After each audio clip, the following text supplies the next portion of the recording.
The sound of running water in our landscapes is extremely soothing. Not only does it block out background noises, but running water in the landscape can also attract birds, butterflies, and other wildlife to the garden. But not all of us have the room, the time, the effort, or the money to put in a great big water feature. So today, I'd like to show you how to do it on a shoestring budget. It's a snap. We need a submersible pump, a little copper tubing, a piece of expanded metal, I've painted it to avoid rust, a pot full of gravel, and a 5-gallon bucket. Now the next step in putting together our 5-gallon water feature is to take a piece of scrap copper tubing and cut it using your tubing cutter. Now I've already marked this to where I want to cut it. It's got to be just right, or the water will shoot far too high out of our water feature. And if it's windy, it'll blow it away and the pump will run dry. When you're using a tubing cutter, you just draw it in tighter, turn it around the pipe, draw it in a little tighter, twist it around, in tighter, and it'll snap right off. A nice even cut, just like that. With the tubing cut off, we take a piece of plastic tubing, fit it tightly over the copper tubing, and we use that to attach it to our submersible pump.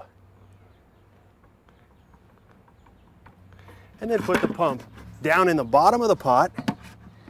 And this is where that painted expanded metal comes in. We're going to put it in right inside the pot. And we've bent these wires around the edges so that they support the expanded metal, and the copper tubing is just a little bit above the mesh. The purpose of the mesh, of course, or the expanded metal, is to support the gravel we're going to use to hide the fact that this is just a 5-gallon bucket. Now we put it in the hole. We set our assembly down into the hole we've already dug and begin filling it with water. Of course, we want it to be level, but at this point, level is not terribly important because we'll be able to move it around as it fills and make sure that it's level just by looking at the surface of the water. Once we've got the pump covered up, I think I'll plug it in and see how it's working.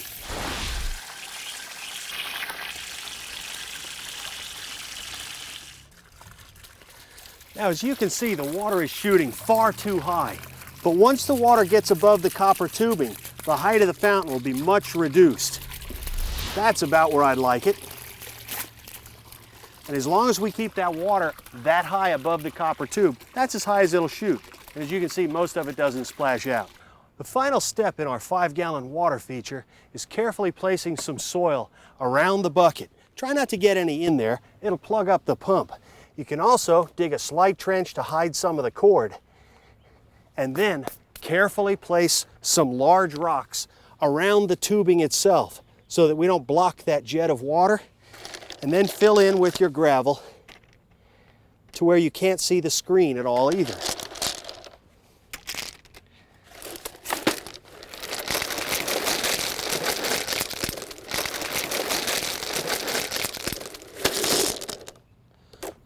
A few final adjustments of the stones to actually hide the fact that we've buried a 5-gallon bucket in our yard, and we'll be ready to test it and see how well it works.